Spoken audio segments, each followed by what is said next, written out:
औज़ुबिल्लाहि मिनश्शैतानिर्रजीम बिस्मिल्लाहिर्रहमानिर्रहीम। मिशकात अल-मसाबीह की 4515 हदीस में हज़रत जाबिर रज़ी अल्लाह ताला अन्हु बयान करते हैं, रसूल अल्लाह सल्लल्लाहु अलैहि वसल्लम ने फरमाया, हर बीमारी के लिए दवाई है। जब दवाई बीमारी के मुवाफिक हो जाती है तो मरीज़ अल्लाह ताला के हुक्म से सेहतयाब हो जाता है। अच्छा भाईजान, मार्केट की चीज़ें बंद रखनी। बिस्किट, डबल रोटी, रस, बाकरखानियाँ, केक शेक, मिठाइयाँ, बेकरी वाला आइटम जो है ना, बेकरी का, क्योंकि ये केमिकल के बगैर नहीं बनता। ठीक है। और जितने डब्बा पैक चीज़ें, चाहे डब्बे वाला दूध हो, डब्बे वाला जूस हो, पेप्सियाँ, जो भी इसमें चीज़ें शामिल होती हैं, डब्बा पैक, बोतल पैक, डब्बे वाला तेल, डब्बे वाला घी, तेल सरसों का खालस इस्तेमाल करेंगे हांडी बनाने के लिए, या दुम्बे की चक्की की चर्बी, ठीक है, या देसी घी अगर अपना खालस है। देखें, अल्लाह ने इतना बड़ा डब्बा लगा के भेजा दुम्बे के पीछे तेल का। हम उस अल्लाह के डब्बे को छोड़ के ना, तो हम इंसानों के डब्बों के पीछे दौड़ रहे हैं जो केमिकल वाला है। ठीक है। कभी हम ये सोच सकते हैं कि अल्लाह ताला से दुम्बा नहीं बनता था बगैर चक्की के, बाकी सारे जानवर दुम वाले बना दिए, दुम्बा नहीं बनता था। ठीक है। तो वो इस्तेमाल करें जो खालस है। पठान अक्सर करते हैं, जितने शनवारी खाने सारे आपके लम जिसको हम बोलते हैं, वो नेचुरल चीज़ें यूज़ करें, बस नेचुरल चीज़ों पे आना है। सुपर फूड में मगज़ शामिल होता है, हड्डियों के लिए दिल होता है, गुर्दा होता है, और बड़ी कलेजी होती है। छोटी कलेजी सुपर फूड में शुमार नहीं है। ठीक है। बड़ी कलेजी ये ज़रूर खाएंगी चीज़ें, गाय बगाए, कभी दिल का गोश्त खा लिया, कभी गुर्दे का, कभी कलेजी, कभी मगज़, नाश्ते में मगज़।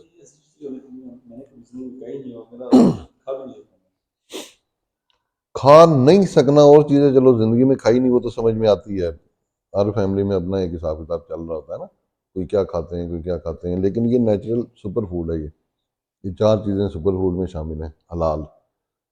एक दो दूसरी चीज़ें भी हैं, लेकिन उसका आपको कोई मकसद नहीं है, लेकिन ये चार चीज़ें सुपर फूड में शामिल हैं। तो ये एक रूटीन में आहिस्ता आहिस्ता आदत डालनी चाहिए।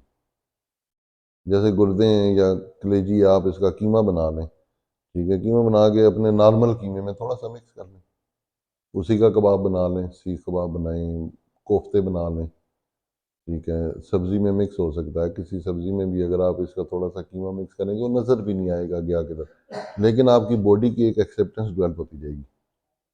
तो थोड़ा थोड़ा अंदर जाएगा ना, एक तो ताकत देगा वो, क्योंकि हड्डियों की ताकत के लिए ये चार चीज़ें बड़ी ज़रूरी हैं।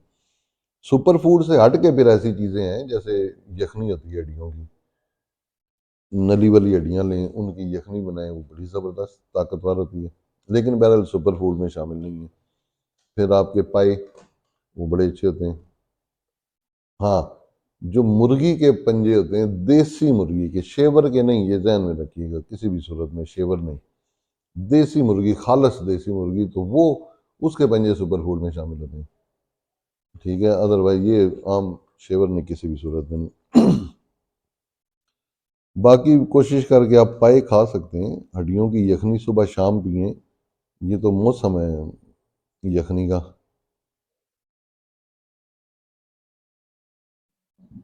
बाकी सब्जी, फ्रूट, दाल, बिरयानी, पुलाव, और क्या होता है, गोश्त, ये सब चीज़ें आप खा सकते हैं। मेरी तरफ से कोई चीज़ आपको मना नहीं है, किसी चीज़ की कोई पाबंदी नहीं, माँ सिवाय केमिकल वाली चीज़ मैंने आपको मना की, बाजारी आइटम बस।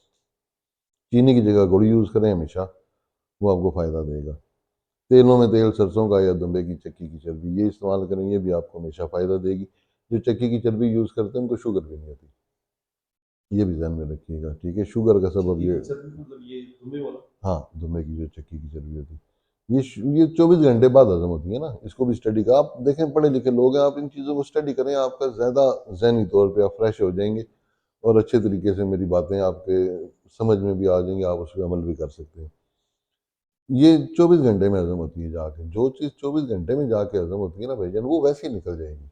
आधी से ज़्यादा तो उसमें निकल ही जाना है ना। तेल यूं हजम होता है, ये जो हम यूज़ करते हैं डालडे, ठीक है, तो वो तो शुगर को यूं आसमानों पे लेके जाता है। चर्बी शुगर नहीं बढ़ाएगी, चर्बी आपका ब्लड प्रेशर नहीं बढ़ाएगी। ठीक है। वो दूसरा चूंकि नेचुरल है, तो ताकत भी अच्छी देगी। उसमें कोई आर्टिफिशियल ताकत,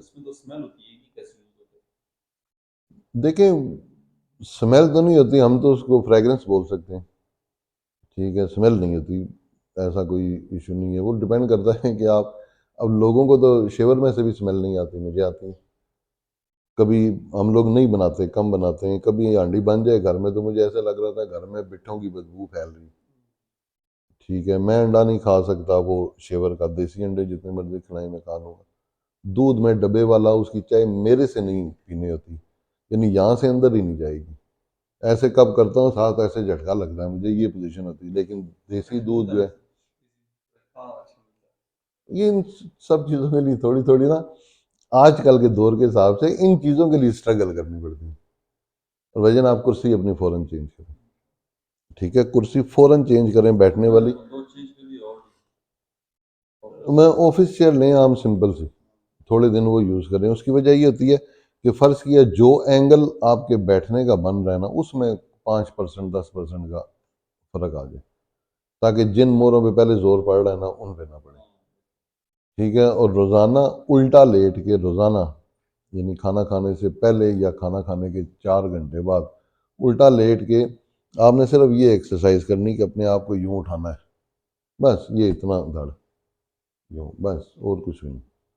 टोटल 2 मिनट कर लें, बस ये एक्सरसाइज करनी है बेसिकली। आप अपने अगले धड़ को ऐसे उठाना है, अगला धड़ यहाँ से ऊपर ऊपर, बस उससे आपके कमर के जो मोरे हैं ना उन पे जोर पड़ेगा सारा। बस एक चेयर चेंज करनी, एक ये करना है, क्योंकि अब आपको बैठने से तो रोका नहीं जा सकता। मैंने स्टैंडिंग डेस्क भी है, उसको कभी बैठने के बाद खड़ा हो जाता हूँ। बाकी ये खुराकें आप तो खा लेंगे ना, आपको तो मगज खाने में कोई रज नहीं है। मैंने कौन सी वो खाया नहीं है। हाँ, ये वो चेक कर लें, कलेजी खा लें, लिवर लिवर होता है वो खाएं, बड़ी बड़ी कलेजी खानी, गुर्दे का गोश्त चेक करें, तिक्के बनाए। देखें दूसरे मसले हो जाते हैं, क्या कॉन्स्टिपेशन का हो जाता है। उसमें ये होता है ना कि गोश्त तो करता है कॉन्स्टिपेशन, ये चीज़ें हैं, लेकिन उसको इस्तेमाल ऐसे करें ना भाई, सब्जी मिक्स बनाया करें, करेले गोश्त बना लें, गोभी गोश्त बना लें, ये तरीके होते हैं।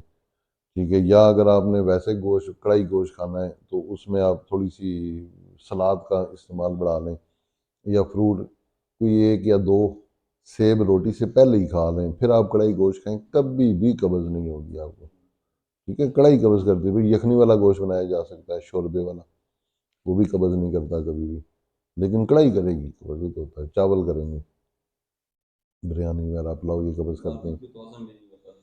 हाँ, तो थोड़ी सी वॉक भी शुरू कर देना, थोड़ी थोड़ी वॉक शुरू कर दें, बेफिक्र रहें, आपको हर चीज़ हजम कराएंगे, इसमें कोई जल्दी नहीं होती, आप इतना इतना शुरू करेंगे। आप फर्ज किया बनाते हैं, एक बोटी कलेजी की डाल लें, मुझे एतराज़ नहीं है, थोड़ा थोड़ा शुरू तो करें, बिस्मिल्लाह तो हो ना, फिर बंदा आहिस्ता आहिस्ता उसको बढ़ा लेता है। और असल में सुपर फूड है कोई नहीं। ठीक है, भंग वगैरह होती है, भंग के जो बीज होते हैं ना वो सुपर फूड में शामिल होते हैं, लेकिन वो रिलीजियसली देखेंगे तो हम लोग उसको अलाउ ही नहीं है ना हमें। ठीक है, लेकिन वो बड़ी ज़बरदस्त सुपर फूड है। भंग भंग के जो बीज होते हैं ना वो भी सुपर फूड में शुमार होते हैं, लेकिन मुसलमान होने के नाते हम लोग को यूज़ नहीं, उन्होंने शायद उनके अंदर, तो वो नहीं यूज़ हो सकता। तो आप ये 4 चीज़ें यूज़ करें, आहिस्ता आहिस्ता आदत डालें। देखें, हमें एक मुनासिब सी ग़िज़ा चाहिए, मुकम्मल ग़िज़ा, सब्ज़ी, फ्रूट, दाल, ये आपकी मर्ज़ी है, सिर्फ कलेजी बड़े गोश्त की चाहिए। हाँ, छोटी कलेजी सुपर फूड में शामिल नहीं है, खा सकते हैं, लेकिन वो सिर्फ विटामिन डी बनाएगी। तो बड़ी कलेजी विटामिन डी भी बनाएगी, विटामिन के भी बनाएगी। ठीक है, के इसलिए ज़रूरी होता है कि जो विटामिन डी हमारी बॉडी हमारा बनाती है ना, उसको एक जगह पे स्टेबल करने के लिए, रोकने के लिए, उसको बाइंड करने के लिए, ऐसे समझ लें, या बाउंड करने के लिए विटामिन के चाहिए होता है। तो विटामिन के वाली चीज़ें बड़ी ही कम है खुराकों में, तो हम लोग बड़ी कम विटामिन के अक्सर लोग खा ही नहीं रहे होते। जो बड़ी कलेजी नहीं खाता ना, या गाजर नहीं खाता, समझे वो विटामिन के उसका नहीं बन रहा। ठीक है, वो विटामिन डी तो बना रहा होगा, कई लोग तो आर्टिफिशियली ले रहे होते हैं, लेकिन वो रुक नहीं रहा होता बॉडी में, वो बस जा रहा है, इसलिए बीमारियां ज़्यादा पैदा होती हैं। अगर सिर्फ बड़ी कलेजी का प्रॉपर इस्तेमाल हो जाए ना, कि हफ्ते में 1 2 दिन हर बंदा खा ले, तो उसका विटामिन के भी बनेगा ना, तो फिर जितना विटामिन डी होगा वो एक जगह रुकेगा, उसको हड्डियों के मसाइल नहीं होंगे, विटामिन डी की कमी की वजह से होते हैं।